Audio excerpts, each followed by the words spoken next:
tired of being spiritual." That was a comment I received recently. Not a question, not a complaint, just that.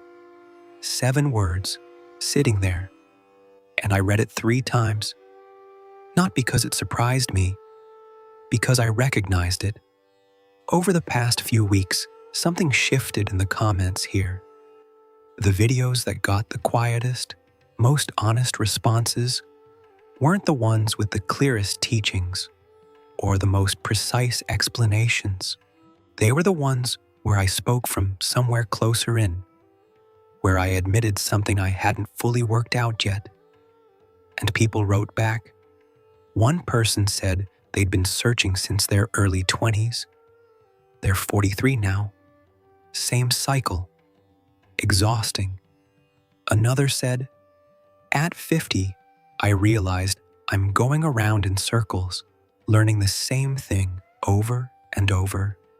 Someone else wrote simply, "Tired of seeking, exhausted by spiritual gymnastics." 3 people, different places, different ages, almost the same sentence.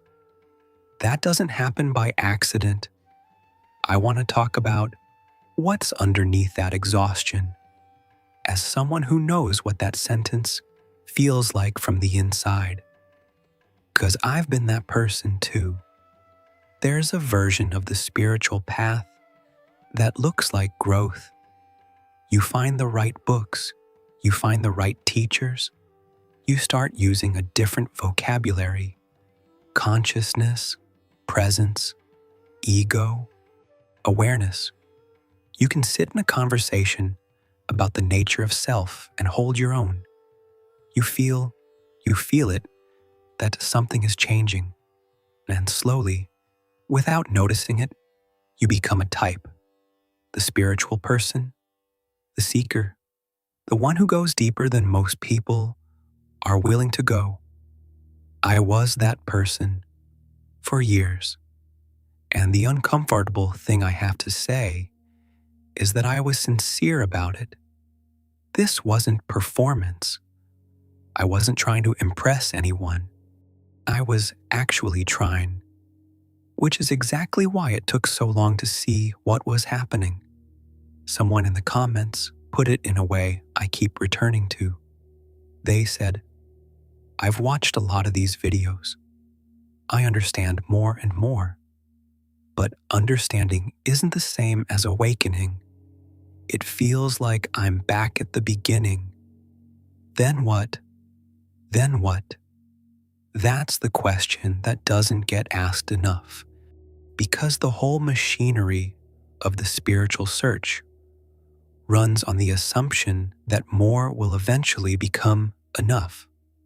More understanding, more practice, more clarity, that you are moving somewhere, and that somewhere is close enough to keep moving toward it.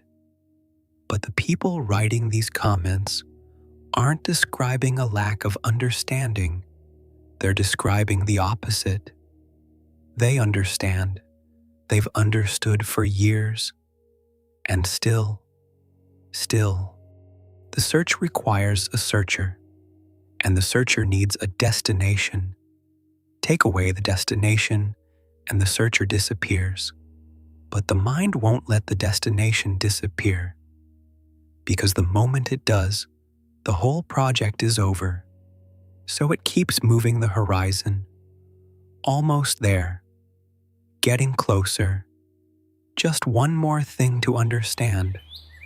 One comment said, "I came to the same conclusion. The idea that the ego can wake up the ego is absurd." Yes, it is. And yet that's what most of the path looks like from the inside. You using yourself to get somewhere that would require you to stop being you, to reach. I sat with that for a while, 'cause it doesn't resolve neatly.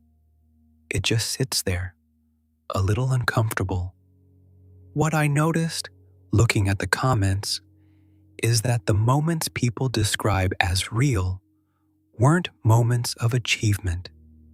They were moments of stopping. One person wrote, "All I had to do was be authentic and silence the voice that kept telling me to keep seeking. With this, I found peace. A silence, not a practice. Silencing the voice that said, keep going." Another person, "I lost my interest in the whole spirituality world. And this is liberation at its finest. Nothing to look for, nothing to expect. That's not failure. That's not giving up. That's what happens when the engine runs out of the fuel it was running on. The search wasn't wrong. Years of practice weren't wasted." I don't believe that. But there seems to be a point where the path stops being a path and becomes a habit, where seeking is no longer a response to genuine longing, but just what you do, who you are, a role that has its own momentum. And when that happens, the most honest thing might not be to find a better practice. It might be to notice what was there before the first practice began, not as the next step, just as a question you can sit with in an ordinary moment. What was here before I decided I needed to find something? That comment, "I'm tired of being spiritual," I think what it's pointing at isn't tiredness with depth. It's tiredness with the performance of depth, with the project of becoming someone more awake than you were yesterday, because that project has no end date. And you already know this. That's why you're tired. I don't have a clean place to close this. The first video I made like this, I ended with something that felt like a rival, a sentence that could land. I don't want to do that here, because I think the honest end of this conversation is that it stays open. What I will say is this: the people who wrote those comments, the ones who are 43 and still in the same loop, the one who finally stopped and found something quieter on the other side, they're not describing two different outcomes. I think they're describing two different moments of the same thing. The exhaustion is the edge. What's on the other side of it? I can't tell you. But from what people are writing, it doesn't seem to look like what you were searching for. It seems to look like ordinary life, seen without the overlay of someone who is supposed to be getting somewhere. Before I go, I want to say something to the people who leave comments here.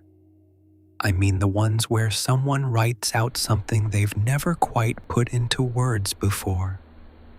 The ones that arrive at 2 a.m.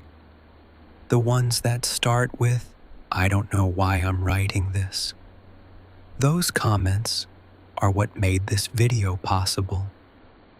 I read them, and something I hadn't finished thinking about became clearer. So if you've ever left a comment here, asked a question, shared what you felt, thank you. Not because I have the answers, but sometimes the question itself does the work. You write it out, and something shifts. Not because of what I said back, but because you finally heard yourself say it. And if you're watching this, and you've stayed this far, thank you for that too. This channel exists because people keep showing up for this kind of conversation. I'm glad you're here.